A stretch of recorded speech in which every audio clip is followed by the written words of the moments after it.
Françaises, Français, merci de m'accueillir chez vous ce soir et de m'accorder ces quelques minutes d'attention. Dans quelques jours, nous allons ensemble élire un président pour la République et choisir une politique pour la France. C'est pour nous tous un grand honneur et une grande responsabilité. Nous avons la chance, en effet, d'être des Français.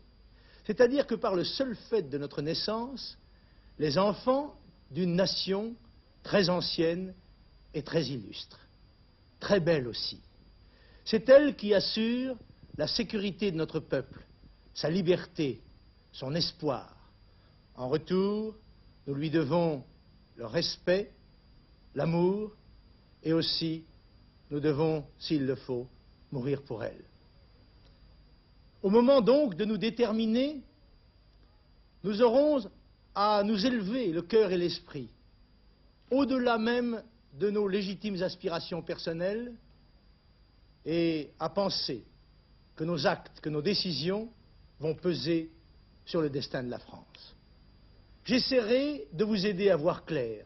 Je vous dirai quelles sont mes critiques, mes propositions, avec droiture et franchise. Tout au long de cette campagne électorale, je vous exposerai les propositions concrètes de mon programme de salut public. Je sais que vous êtes inquiets, troublés, que vous percevez les menaces qui pèsent sur l'indépendance de notre pays, sur notre avenir et aussi sur vos situations personnelles et familiales. Vous sentez bien que la décadence qui mine nos institutions, nos lois, nos mœurs, que le désordre dans la rue, à l'école, au travail, nous affaiblissent au moment même où une crise mondiale de l'énergie nous impose une révision déchirante de nos objectifs économiques. Mais je le sens comme vous. Je suis inquiet comme vous, parce que je suis un professionnel, parce que je suis un salarié comme vous, parce que je suis un père de famille, et aussi parce que je suis un citoyen. Les responsabilités de la situation actuelle de la France incombent, il est vrai, pour une part aux événements et à la marche du monde. Mais elles tiennent surtout aux hommes qui ont gouverné notre pays depuis 15 ans, aux dirigeants de l'ex-majorité qui viennent aujourd'hui nous proposer, tels les pompiers incendiaires, d'éteindre le feu qu'ils ont eux-mêmes allumé, malgré les atouts considérables qu'ils ont eus entre les mains. Majorité stable, durée, stabilité. Ces hommes politiques ont été incapables ou impuissants à enrayer le désordre dans nos cités, dans nos écoles, dans nos mœurs. Incapables aussi de réformer les structures d'un État et d'une administration pléthoriques et impuissants. Les chances de la France ont été par eux, à l'instar de celles du Sahara français, dilapidées au fil des années. En faisant avec les voix de la droite la politique de la gauche, ils ont même réussi à amener les communistes au bord du pouvoir. Et ce ne sont pas des mots qui assureront la nécessaire renaissance de la France. Il ne suffit pas de vouloir continuer dans le changement ou changer dans la continuité.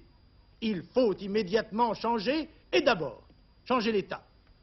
Il n'y a pas de nation libre sans État fort, et il n'y a pas de citoyen libre sans État juste.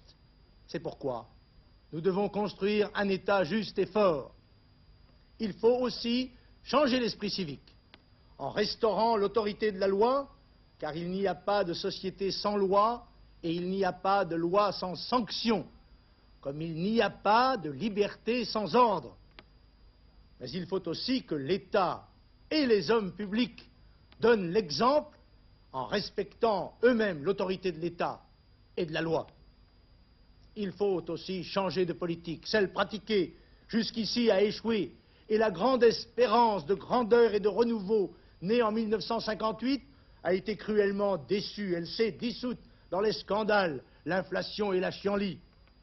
Alors il faut changer les hommes, puisque ceux-ci ont été impuissants et incapable de prévoir et de maîtriser les forces de décomposition et de désintégration qui menacent l'État et la nation. Votre choix, vous allez le faire en 2 temps. Dans 15 jours, vous allez voter pour celui des candidats dont la personnalité et le programme vous plaît le plus. Faites-le sans vous inquiéter des sondages, des pronostics, des prévisions ou des calculs tactiques. Au premier tour, il faut voter pour ces idées. Au second tour, vous choisirez, parmi ceux que le suffrage universel, les 2 personnalités que le suffrage universel aura désignées, celle de votre choix. Vous avez donc à choisir en même temps un homme et une politique. En ce qui concerne l'homme, je me permets de vous conseiller de vous poser 3 questions. Est-ce un homme libre? Est-ce un homme de caractère? Est-ce un homme de bon sens? Je vous conseille aussi de le choisir plus en fonction de ses actions passées qu'en fonction de ses actuelles promesses électorales, car vous savez comme moi que les promesses électorales durent comme les roses, l'espace d'un matin. La politique que vous choisirez doit être claire et courageuse. Défiez-vous de ceux qui vous proposent et vous promettent des lendemains qui chantent. Votre choix est somme toute assez simple. Si vous êtes satisfait, heureux, prospère, rassuré, eh bien vous pouvez faire confiance à ceux qui ont dirigé le pays depuis 15 ans, aux 3 candidats de la majorité, Chaban, Royer, Giscard, tous ministres ou anciens ministres de la Ve République, sont des hommes avec lesquels vous serez satisfait de continuer sur le chemin qui a été choisi. Si vous pensez au contraire qu'il faut tout bouleverser, tenter l'expérience marxiste, installer les communistes au pouvoir, alors n'hésitez pas, votez pour M. Mitterrand. Mais si vous pensez qu'il faut changer de politique, si vous souhaitez l'ordre dans la liberté, la paix sociale, la justice, si vous voulez un État fort et juste dans une France libre et fraternelle, alors votez Jean-Marie Le Pen, votez Salut Public.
Mes chers compatriotes, bonjour. Pardonnez-moi de venir dans ce printemps plein de promesses vous tenir un langage un peu sévère. Vous savez, le temps électoral, c'est celui où on annonce que tout va bien, en tous les cas que tout ira bien. Et sur les écrans, sur les tribunes, les uns et les autres essayent de vous convaincre que tout le monde il est beau, tout le monde il est gentil, sauf bien sûr l'adversaire, et que demain tout sera rose. Eh bien, moi je viens vous dire la vérité. Je viens vous dire quelque chose d'assez différent, parce que quand j'étais petit garçon, il y avait une chanson très célèbre, juste avant le déclenchement de la guerre, qui s'appelait « Tout va très bien, Madame la Marquise ». C'était une marquise qui apprenait par le coup de téléphone d'un de ses serviteurs qu'il s'était produit très peu de choses, dans le fond, en son absence, simplement que sa jument était morte. Et puis, au fur et à mesure de la chanson, on apprenait qu'elle était morte dans l'incendie des écuries, elle-même provoquée par l'incendie du château et le suicide de son mari. Bon. Eh bien, en ce temps-là, ça se chantait, et on sait ce qu'il en est advenu en 1939-45. Aujourd'hui, ça se siffle.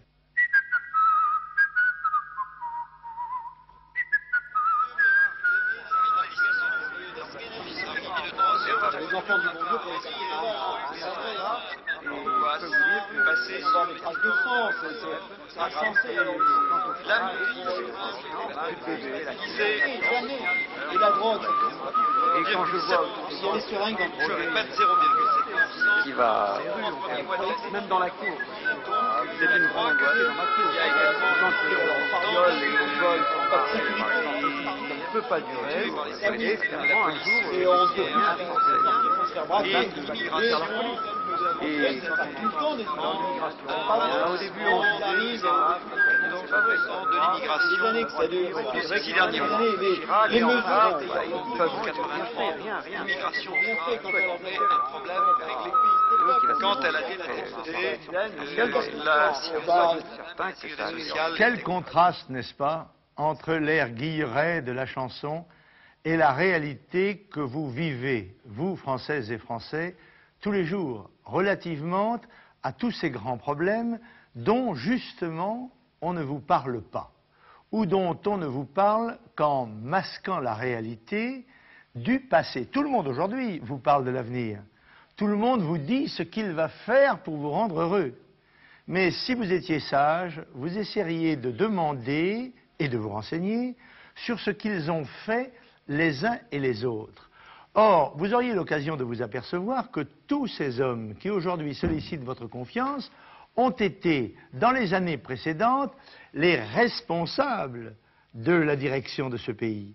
Que ce soit M. Chirac, 74-76, M. Barre, 76-81, M. Mitterrand, de 81 à 88, et de nouveau M. Chirac, de 86 à 88. Ce sont eux qui sont directement responsables de la situation dans laquelle se trouve le pays aujourd'hui. Situation dont beaucoup d'entre vous souffrent, je le sais. Beaucoup d'entre vous qui aspirent à quelque chose de neuf, à quelque chose de vrai, quelque chose de sain, à un véritable avenir d'espoir en quelque sorte. Alors, je vais regarder avec eux, encore une fois en m'excusant de la gravité de ce que je vais dire, les différents problèmes qui nous concernent. Et d'abord, celui sur lequel va se jouer notre destin, celui de l'immigration étrangère dans notre pays. Regardez bien cette courbe. Voilà Chirac, Barre, Mitterrand, Chirac. En 1974, on a interdit l'entrée de l'immigration dans notre pays. Depuis, elle a progressé de plus de 2 millions.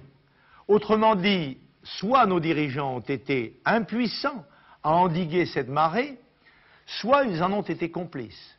Quelle confiance donc faire à ces hommes et comment pourraient-ils faire demain ce qu'ils n'ont ni su ni voulu faire hier? L'immigration étrangère tient en quelques chiffres et elle ne cesse de progresser, il faut que vous le sachiez. 6 millions au moins d'immigrés dans notre pays.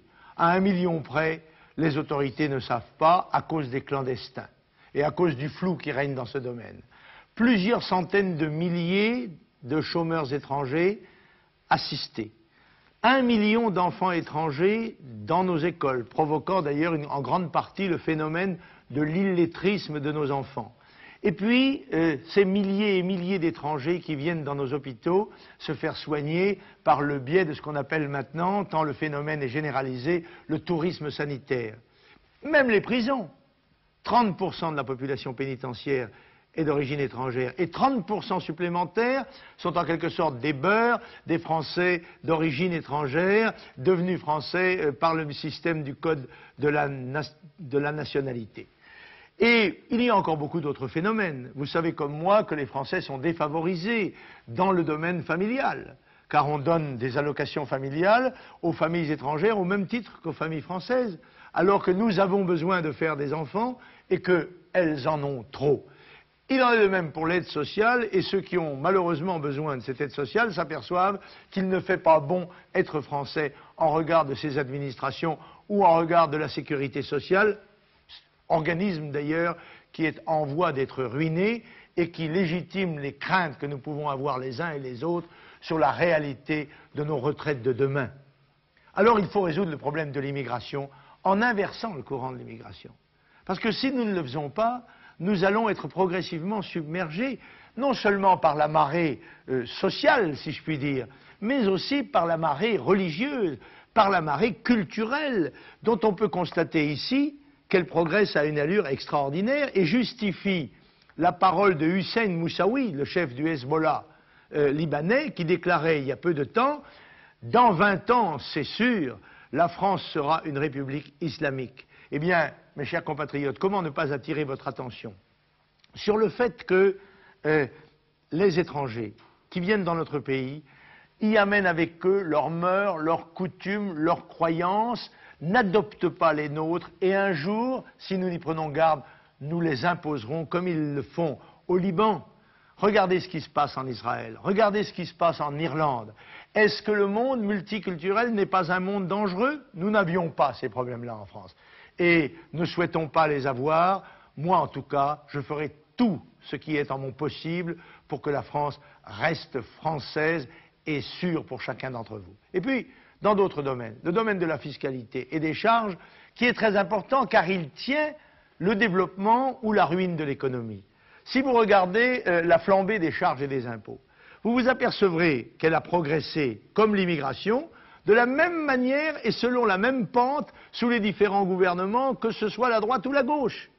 Mais qu'est-ce que ça signifie? Ça signifie que les Français travaillent un jour sur deux pour l'État, pour la collectivité. On comprend qu'ils soient un peu démotivés puisqu'ils ne travaillent plus qu'à moitié pour eux. Or, ce taux de prélèvement obligatoire, somme des charges sociales et fiscales, c'est celui qui conditionne notre capacité de compétitivité économique par rapport à nos concurrents étrangers. Or, nous sommes à 45%. L'étranger, lui, en Europe, est à moins de 40%. Et hors d'Europe, le Japon, la Corée et les États-Unis à moins de 30%. Je le dis avec gravité, mais avec beaucoup de sérieux. Si nous ne redressons pas cette situation, redressement dont ont été incapables les hommes dont j'ai parlé, eh bien, 92 ne sera pas Austerlitz, mais Waterloo. Voyez-vous, c'est très grave, parce que si les entreprises françaises ne se développent pas, eh bien, le phénomène du chômage continuera de se développer. Regardez bien encore cette courbe-là, qui mesure la montée du chômage depuis 14 ans, et les responsabilités identiques. Ils sont, comme on dit aux courses d'aide-et, ils sont sur la même ligne. Chirac, Barre, Mitterrand, en moyenne 750 000 chacun. Voulez-vous me dire comment ces hommes-là, qui ont été incapables ou impuissants, seront capables demain de donner du travail aux Français? Ils disent, mais ce n'est pas possible, on a fait tout ce qu'on a pu, on n'a pas réussi. Parce qu'on n'a pas voulu prendre des mesures énergiques, parce que les idéologies s'opposent à la prise de mesures nationales, parce qu'on n'ose plus penser national, on n'ose plus vouloir national. Alors, moi je vous le dis, j'ai des solutions. Des solutions qui comportent des choix. Ah, ce serait merveilleux si on pouvait tout faire, si on pouvait aider le monde entier. Moi, je choisis d'aider d'abord, avec leur argent, les Français. Ce n'est même pas de la charité ou de la solidarité, c'est de la justice. Et en consacrant nos efforts, d'abord à inverser le courant de l'immigration étrangère, à faire rentrer chez eux des gens qui étaient soi-disant venus chercher du travail et qui n'en ont pas trouvé. Quoi de plus normal? En réservant l'aide familiale aux femmes françaises par priorité et surtout la mesure que je préconise de revenu maternel pour les mères de plus de 3 enfants. Parce qu'il libérerait autant d'emplois. De la même manière que la préférence nationale permettra aux Français de trouver du travail ainsi qu'aux Européens de la CE quand il y a des emplois disponibles ou au fur et à mesure qu'ils sont libérés. Et puis, il y a d'autres mesures. Il y a par exemple le foyer fiscal. Bon, ça permet de traiter les familles comme des entreprises et comme les entreprises de soustraire en quelque sorte les charges et les salaires payés à des aides familiales par exemple, comme l'entreprise les soustrait de son bilan en quelque sorte. Eh bien, des mesures comme celle-là à court terme et des mesures à long terme comme l'amélioration de notre système d'éducation nationale. Écoutez, c'est tout de même scandaleux qu'en 1988, il y ait 20% d'illettrés en 6e. Ces jeunes enfants, garçons ou filles, ne trouveront plus de travail dans la société de l'an 2000. Et dans les petits travaux, ils seront concurrencés par les étrangers qui ne cessent d'entrer chez nous. Cependant, c'est tout de même par le développement des entreprises qu'on créera des emplois comme on l'a fait aux États-Unis, 8 millions dans les 8 dernières années, ou en Angleterre, 500 000 dans les dernières années. Il faut parce qu'il n'y a que l'entreprise qui crée des emplois. Mais pour que se créent des entreprises, faut-il encore que les Français, que ce soit les investisseurs, les patrons, les entrepreneurs, les ouvriers, les cadres, les travailleurs, les employés, aient envie de travailler. Il faut que les agriculteurs n'aient pas le sentiment d'être persécutés et chassés de leurs terres. Il faut que l'on ait de nouveau le goût de vivre. Et comment? Eh bien, en travaillant d'abord pour soi. C'est normal. Pour soi, pour sa famille. On finit par être démotivé quand on travaille pour les autres. Et exclusivement pour les autres. Charité bien ordonnée commence par soi-même. Pour cela, il faut aussi que nous redonnions à notre pays une véritable vitalité. Nous ne faisons plus assez d'enfants. Et vous savez bien, la nature a horreur du vide. Si nous ne faisons pas des enfants français, eh bien d'autres qui sont en train de venir les feront chez nous. Ils sont en train de les faire chez nous. Et moi, je préfère que nous financions des berceaux français plutôt que des charters d'avions étrangers. Voyez-vous, je crois qu'il n'y a pas de plus beau creuset du bonheur individuel que la famille. C'est nécessaire pour notre équilibre personnel. C'est nécessaire pour notre bonheur familial, mais c'est nécessaire aussi pour la sécurité et la force du pays. Parce que notre pays vieillit. L'augmentation de la population masque mal le fait qu'il y a 100 000 naissances étrangères par an et 100 000 naturalisées automatiques par le système du code de la nationalité. Il masque mal que l'allongement de la vie se traduit par un vieillissement de la population. Et qui va payer les retraites? Il est évident qu'il faut faire là un très considérable effort, et je crois qu'il conjugue à la fois l'espérance de la France et l'espérance du bonheur individuel. Voyez-vous, mes chers compatriotes, j'ai essayé de faire avec vous le point sur quelques questions fondamentales. Évidemment, je n'ai pas tout évoqué. Je n'ai pas parlé du terrible danger du sida, dont vous savez, j'ai été en quelque sorte le premier à avertir les Français. Nous n'avons pas parlé de la drogue, 800 000 drogués. Nous n'avons pas parlé du drame de l'agriculture française, réduite de 6 millions de travailleurs à 800 000 et peut-être demain à 500 000. Mais je vous proposerai des solutions. Là, c'était l'analyse, c'était le bilan en quelque sorte du passé. Je vous dirai les raisons qu'il y a d'espérer dans l'avenir. Car si la France veut manifester sa volonté, après avoir manifesté sa lucidité, si elle a le courage d'admettre que le redressement et la renaissance ne peuvent se faire que par l'effort de tous, mais par une direction, elle aussi, claire et nette. Dites non au déclin, dites non à la décadence, dites oui à la France forte, fraternelle, française.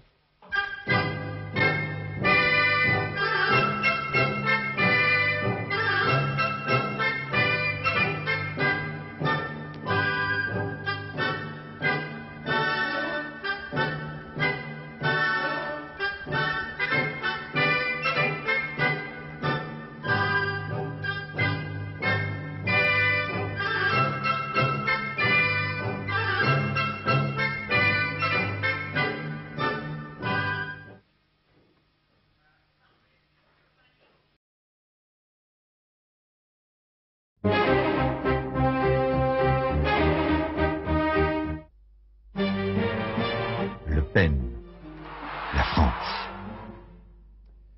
Bonsoir. Trois personnalités sont venues sur ce plateau nous expliquer leur soutien à Jean-Marie Le Pen. Sid Ahmed Yayaoui, conseiller régional d'Île-de-France. Jean-Michel Dubois, chef d'entreprise. Et Roger Olindre, ancien député. Roger Olindre, vous êtes l'un des plus anciens compagnons de Jean-Marie Le Pen. En effet, membre fondateur du Front National avec Jean-Marie Le Pen, à ses côtés depuis 30 ans, je peux prétendre que je connais bien cet homme. C'est pourquoi, moi, Roger Olindre, qui fut l'un des plus jeunes résistants de France, qui a été combattant parachutiste en Indochine et en Algérie, aujourd'hui président du Cercle national des combattants, je me permets solennellement de vous appeler à voter pour Jean-Marie Le Pen. Ancien d'Indochine, vous ne pouvez permettre que l'histoire de votre guerre, que votre passé glorieux soit falsifié et sali. Laotiens, Cambodgiens, Vietnamiens, frères d'armes vivant en France, faites confiance au seul candidat qui fut de tout temps à vos côtés un anticommuniste courageux. Ancien d'Algérie, ne laissez pas raconter vos combats de façon honteuse et scandaleuse par des individus qui sont les frères ou les fils des porteurs de valises du FLN. Vous n'avez aucune raison de ne pas être fier d'avoir combattu glorieusement dans une guerre où vous avez envoyé les gouvernements socialistes de l'époque. vous devez refuser avec toute votre énergie l'arrivée massive chez nous des soi-disant intellectuels du FLN qui, hier, là-bas, ont égorgé vos frères d'armes, dont les musulmans fidèles à la France, parmi lesquels 150 000 harkis qui avaient cru à notre parole et qui ont été assassinés, décapités et bouillantés.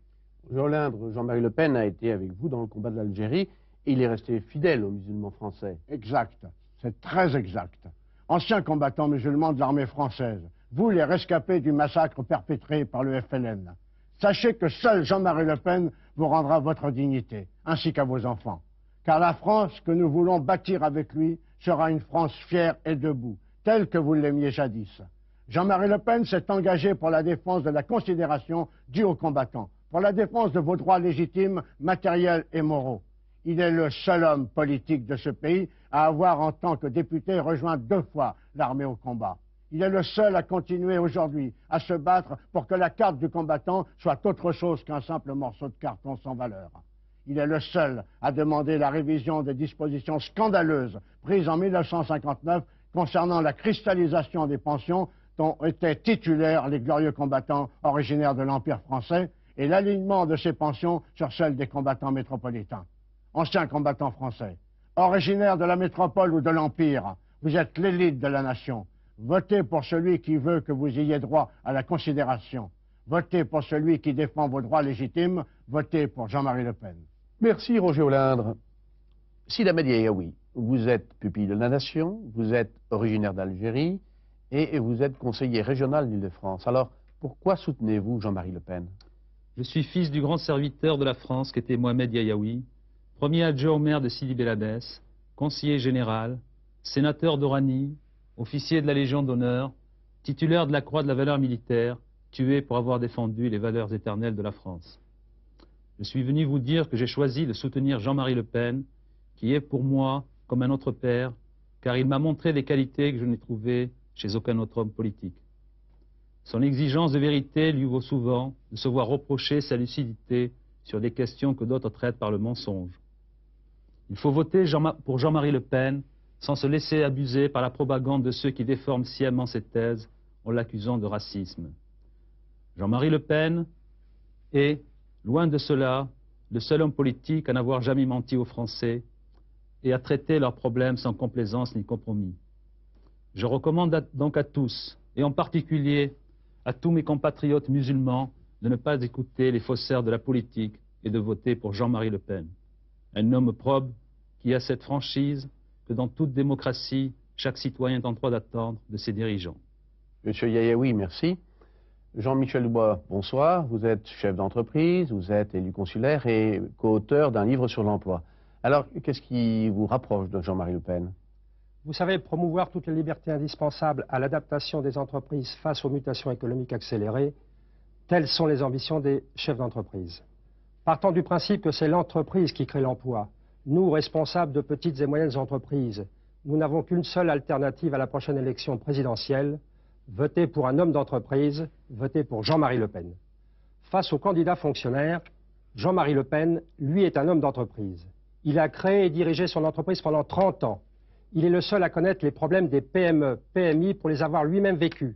Votez pour Jean-Marie Le Pen, car il propose la déréglementation administrative et la suppression de l'intervention de l'État dans la vie courante des entreprises, la suppression immédiate de la taxe professionnelle, la réduction constitutionnelle des prélèvements obligatoires de 45 à 35%, la promotion des produits fabriqués en France par rapport à ceux provenant de pays à bas salaire, la priorité des aides aux seules entreprises françaises. Et pour les artisans, qu'est-ce que vous souhaitez, Jean-Michel Dubois? Jean-Marie Le Pen est le seul candidat à défendre les petits commerces de proximité indispensables pour la vie sociologique dans les villes.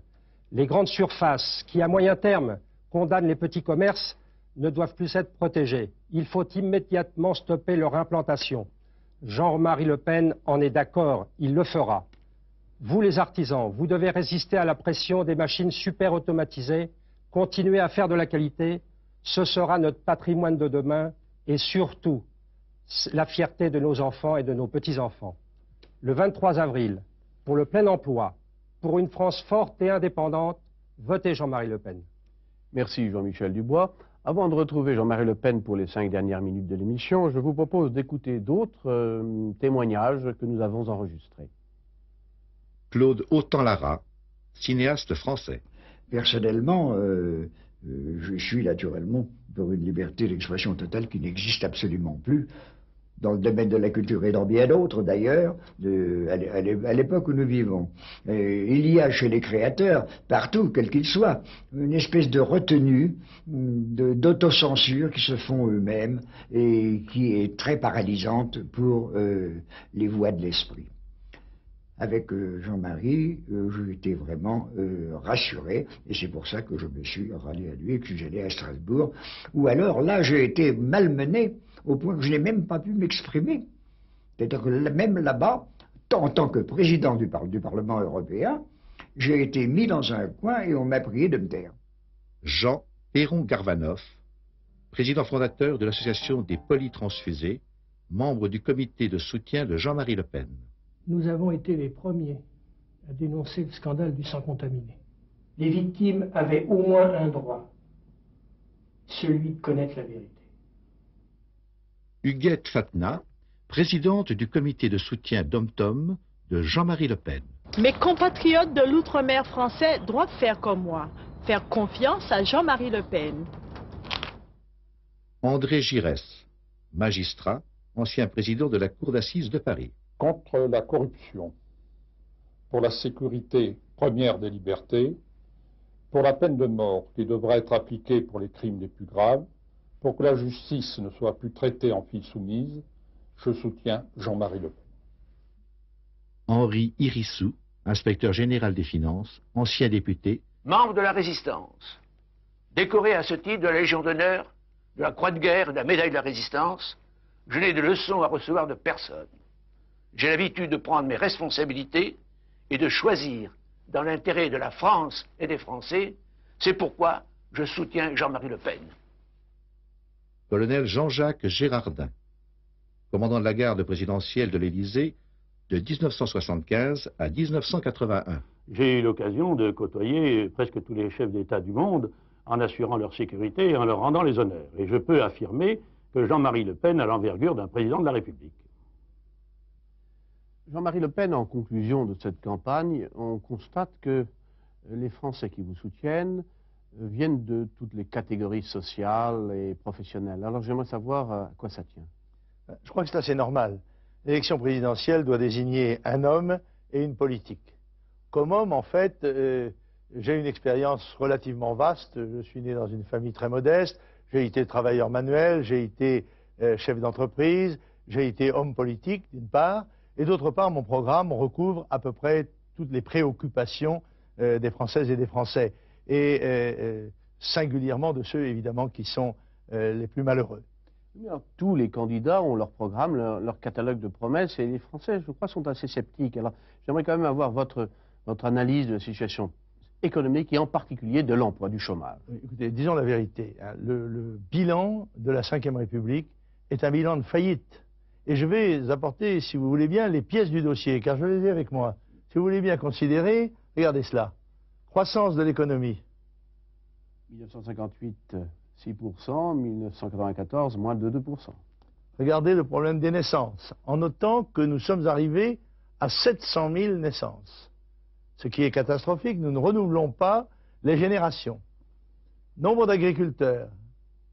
Nous venons de 6 millions et nous sommes maintenant à 1 million. Et l'Europe veut faire descendre ce chiffre à 200 ou 300 000. Voilà la valeur du franc par rapport aux marques. Elle n'a cessé de se dégrader et vous savez bien qu'elle diminue tous les jours. Autrement dit, toutes les courbes qui devraient monter descendent. Maintenant, je vais vous montrer les courbes qui devraient descendre et qui montent. Voilà le chômage. En notant que 3 400 000, c'est le chiffre officiel et que le chiffre réel est en fait de 6 millions de personnes sans emploi. Regardez le trafic de drogue, c'est vertigineux. Là, c'est les interpellations qui sont... Oui, le dernier rapport indique que, par exemple, à titre d'information, 49% des gens qui ont été arrêtés l'an dernier sont des étrangers. Voilà encore la montée des crimes et délits. 4 millions de crimes et délits, en progression constante, ce qui explique le sentiment d'insécurité des Français.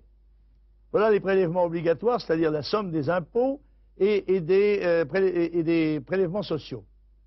Voyez-vous, 44,5%, M. Lauré, qui est un grand fiscaliste, affirme même que c'est 55% de la richesse nationale. Et voilà la dette de l'État, vertigineuse. Elle nous coûte 200 milliards par an, et M. Balladur vient de l'augmenter en 2 ans de 1000 milliards. Il me semble qu'après cela, il doit être assez difficile aux électrices et aux électeurs français de choisir un des 3 candidats arrivés en tête, car ces 3 candidats ont une responsabilité égale dans la manière dont la France a été gérée depuis plusieurs décennies. D'accord pour le bilan, mais quelle solution crédible apportez-vous, vous?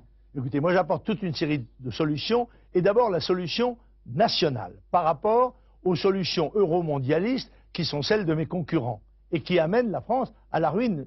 J'apporte les pièces du dossier. C'est la préférence nationale, c'est la fin de l'immigration et le retour d'une grande partie des immigrés dans leur pays, c'est la diminution des impôts et des charges, c'est, je dirais, la propreté politique, la fin de la corruption, c'est aussi la fin de l'insécurité par des mesures que j'ai exposées à de nombreuses reprises. Hélas, malgré le peu de temps que j'ai eu, puisque j'ai eu 5 heures de télévision, vous le savez bien, quand mes concurrents ont eux eu 25 heures. Je vais vous demander moi aussi d'être très très court. Alors, juste une question de politique étrangère. La Bosnie revient à l'ordre du jour et également la prolifération de l'arme nucléaire. Qu'est-ce que vous pensez? Bon, écoutez, il y a 3 ans, quand a commencé l'affaire de Yougoslavie, j'ai dit que la France n'avait rien à faire dans ce conflit. Balayons d'abord devant notre porte avant de balayer devant celle des autres. 1.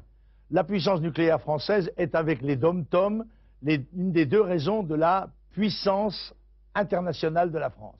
Si nous perdons cet atout-là, nous ne serons plus une grande puissance. C'est pour ça qu'il faut faire les essais nucléaires au plus tôt. Alors, maintenant, un peu de politique.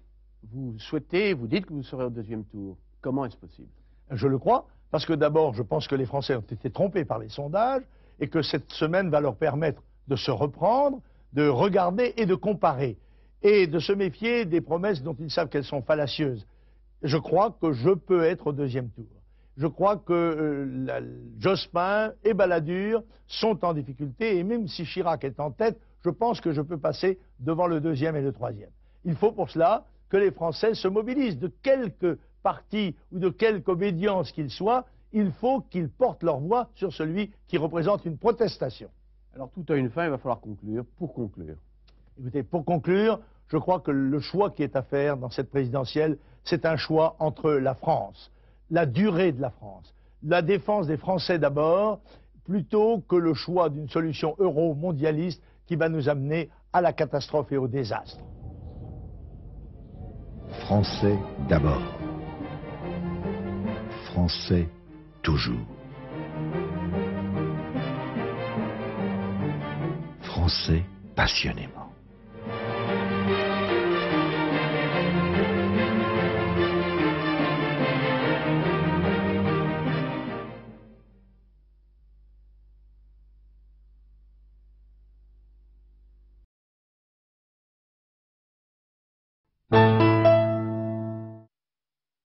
Mes chers compatriotes, depuis 20 ans, la France ne cesse de reculer, tant à l'intérieur qu'à l'extérieur. Elle a perdu progressivement son indépendance et sa souveraineté juridique, monétaire, budgétaire, industrielle et sociale au bénéfice de l'Europe de Bruxelles et du mondialisme. Plus grave encore, l'armée, gage de notre sécurité extérieure, a été démantelée. Une folle politique d'immigration massive a entraîné l'arrivée chez nous de millions d'étrangers du tiers-monde, avec des conséquences dramatiques sur le chômage, l'insécurité et le fiscalisme. La police et la justice sont de plus en plus impuissantes et la peur s'installe dans les villes et les villages. L'industrie, l'agriculture, le commerce, l'artisanat régressent, tandis que les charges fiscales et sociales s'alourdissent. La famille est bafouée, l'école est incapable de former les citoyens et les professionnels de demain, le racket, la drogue et la violence s'y installent. La corruption règne à la tête de la République, les jeunes, trop souvent sans emploi, désespèrent et les personnes âgées s'angoissent de leur retraite. Le désordre qui s'installe menace bien sûr d'abord les faibles, enfants, femmes, pauvres, vieux. Il n'est que temps de réagir avant qu'il ne soit trop tard. Il vous suffit d'écarter les politiciens discrédités, d'élire un chef d'État digne de ce nom pour changer de politique. Pour cela, il faut donner la parole au peuple et le consulter directement par référendum pour réaliser les réformes indispensables. Je me suis engagé solennellement sur un programme de redressement national. Je vous en propose les grands axes. Premièrement, restaurer la souveraineté de la France et lui rendre son indépendance et son unité, lui permettant ainsi de reprendre son rang dans le monde. Dénonciation des traités européens actuels, restauration de l'indépendance monétaire, construction de l'Europe des nations. Deuxièmement, rétablir l'ordre et la loi par une politique de fermeté et de volonté. Tolérance zéro pour le crime et la délinquance, certitude de la sanction pénale, référendum sur le rétablissement de la peine de mort, construction de prisons et de maisons de correction.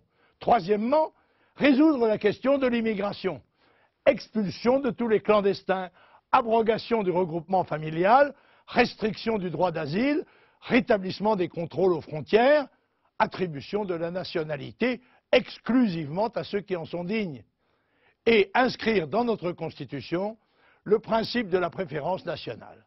Quatrièmement, réduire fortement les impôts et les dépenses publiques en limitant dans la Constitution à 35% du produit national le taux des prélèvements obligatoires, impôts et charges, qui en ponctionnent aujourd'hui plus de la moitié. Cinquièmement, donner un emploi à chaque Français grâce à nos petites et moyennes entreprises et à leurs salariés, en leur donnant les moyens d'assurer leur développement et leur prospérité et de tenir leur place dans la compétition mondiale et enfin de redevenir source de création d'emplois. Sixièmement, faire de la famille une priorité en lançant une politique généreuse en faveur de la natalité et de l'accueil de l'enfant.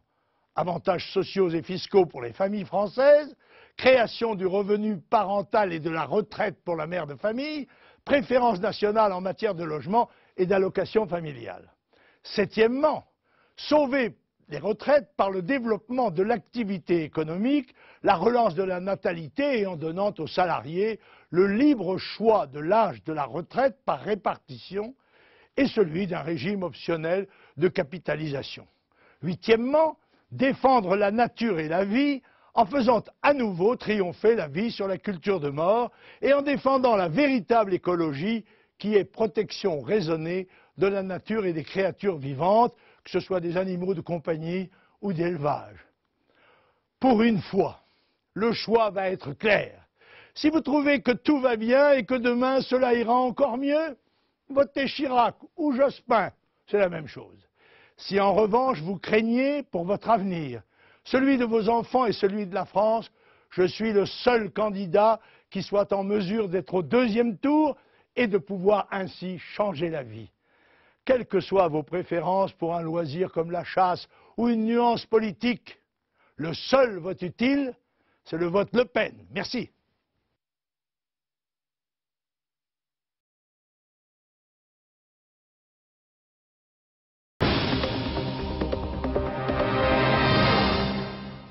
Chers compatriotes, honnêtement, vous sentez-vous plus en sécurité aujourd'hui qu'en 2002?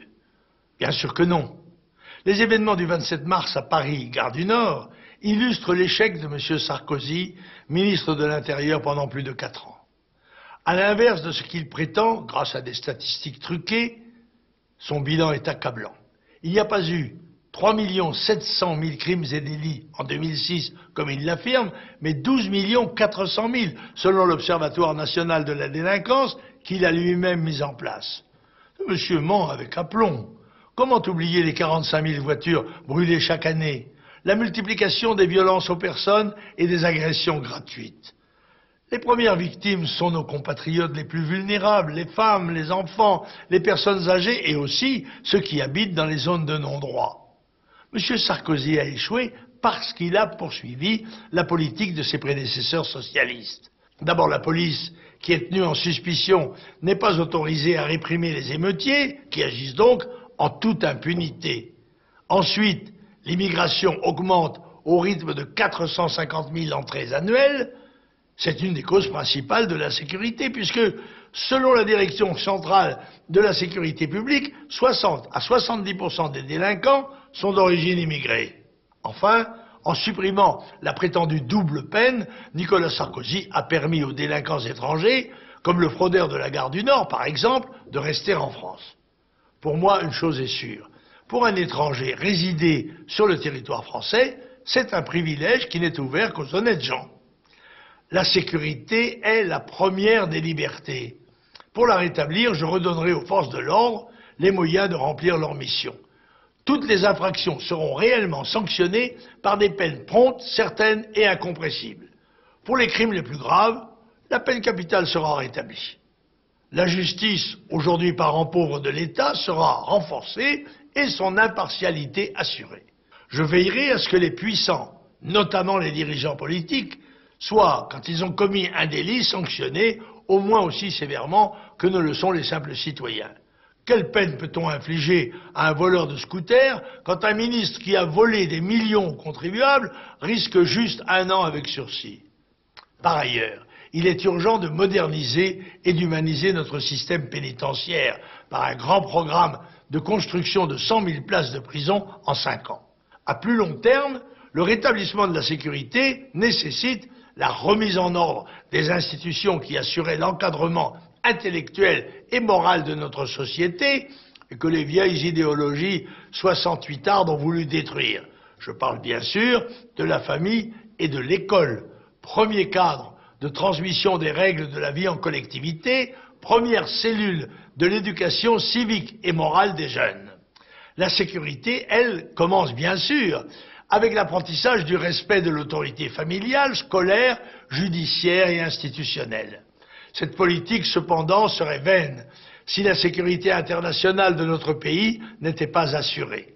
Le destin tragique des Libanais, hier du Kosovo, aujourd'hui, illustre la nécessité, pour chaque peuple, d'avoir les moyens de défendre son indépendance. Ces moyens-là, la France est en train de les perdre. Le budget de la défense, qui représentait 2,6% de notre produit intérieur brut en 1995, est tombé à 2%. Après avoir supprimé le service national, M. Chirac a créé une armée, non pas de métier, mais de moitié, puisque ses effectifs ont été divisés par 2. Faute de crédit, nos matériels de guerre sont de moins en moins adaptés, et depuis notre réintégration dans l'OTAN, nous avons perdu notre indépendance militaire. Chers compatriotes, ne croyez pas les démagogues qui vous disent que nous pouvons compter sur l'ONU, sur l'OTAN ou sur l'Union européenne pour nous protéger. La France, puissance européenne et maritime, membre du Conseil de sécurité des Nations Unies, doit assurer elle-même sa défense. Pour renouer l'indispensable lien entre l'armée et la nation, je propose la création d'un service militaire volontaire de 6 mois, assorti d'un droit d'accès prioritaire à la fonction publique.